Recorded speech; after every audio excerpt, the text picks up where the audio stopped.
취업하려면 제일 먼저 이력서를 써야 합니다. 이력서를 잘 써야만 1차 관문을 통과할 수 있습니다. 회사 입장에서는 어찌하든지 장래가 있고 쓸만한 사람을 뽑으려고 합니다. 그렇기 때문에 지원자들은 이력서를 쓸 때 자신이 인재인 것처럼 잘 표현해야 합니다. 온갖 테스트를 통해 최대한 쓸만한 사람을 뽑으려는 것이 세상의 선택 방법입니다. 그러면 교회에서는 어떨까요? 어느 교회에서 담임 목사 청빙 공고를 하자 많은 이력서가 들어왔습니다. 청빙위원 한 사람이 이력서 한 통을 살펴보다가 흥분해서 위원들에게 말했습니다. 아니, 우리 교회를 어떻게 보고 이런 서류를 냅니까? 그의 이력에서 학력은 뛰어났습니다. 인류 대학을 나왔고 학위는 충분했습니다. 집안도 괜찮았습니다.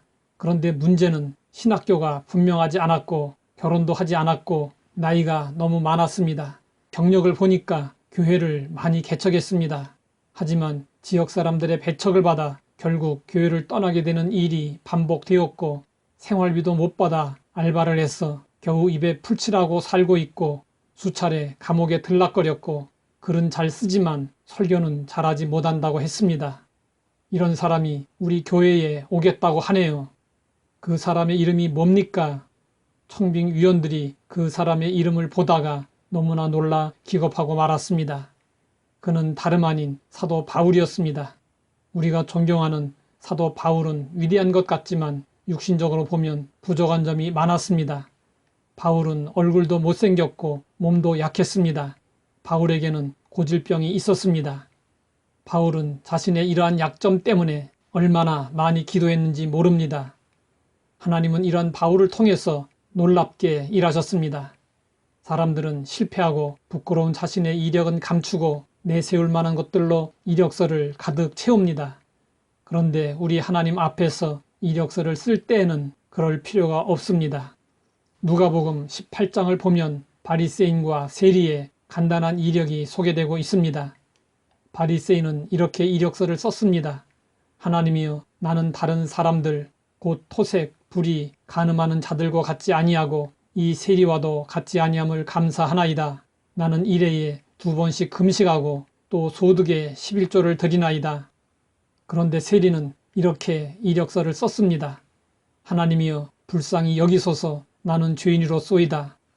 바리새인에 비해 세리의 이력서는 초라하기 그지없었습니다. 자신을 죄인이라고 소개하는 것이 이력의 전부였습니다. 하나님은 화려한 이력서를 제출한 바리새인보다 부끄러운 이력서를 쓴 세리를 더 인정하셨습니다. 성경에서 하나님의 부름을 받은 사람들의 면면을 보면 하나님의 선택 원리가 드러납니다. 바울은 하나님의 선택 원리에 대해 이렇게 말씀하고 있습니다. 형제들아, 너희를 부르심을 보라. 육체를 따라 지혜로운 자가 많지 아니하며 능한 자가 많지 아니하며 문벌 좋은 자가 많지 아니하도다. 그러나 하나님께서 세상에 미련한 것들을 택하사 지혜 있는 자들을 부끄럽게 하려 하시고 세상에 약한 것들을 택하사 강한 것들을 부끄럽게 하려 하시며 하나님께서 세상에 천한 것들과 멸시받는 것들과 없는 것들을 택하사 있는 것들을 폐하려 하시나니 이것이 하나님의 선택 원리입니다. 하나님의 선택 원리는 우리가 생각하는 것과 완전히 다릅니다. 세상의 선택 원리와는 정반대입니다. 바울은 그 이유를 이렇게 밝히고 있습니다. 이는 아무 육체도 하나님 앞에서 자랑하지 못하게 하려 하심이라. 별 볼 일 없는 자들을 선택하시는 궁극적인 목적은 하나님 앞에서 자랑하지 못하게 하려는 것입니다. 이것이 하나님의 선택 원리의 핵심입니다. 하나님은 내놓을 만한 것이 없는 자들을 부르시고 하나님만을 의지하는 그들을 통해서 일하셨습니다. 하나님은 지금도 그렇게 일하십니다. 하나님 아버지, 부족한 저를 불러주시고 하나님의 자녀로 삼아주시니 감사합니다. 오직 은혜로 구원받았음을 기억하고 늘 감사하며 하나님의 이름을 높이게 하옵소서. 예수님의 이름으로 기도드립니다.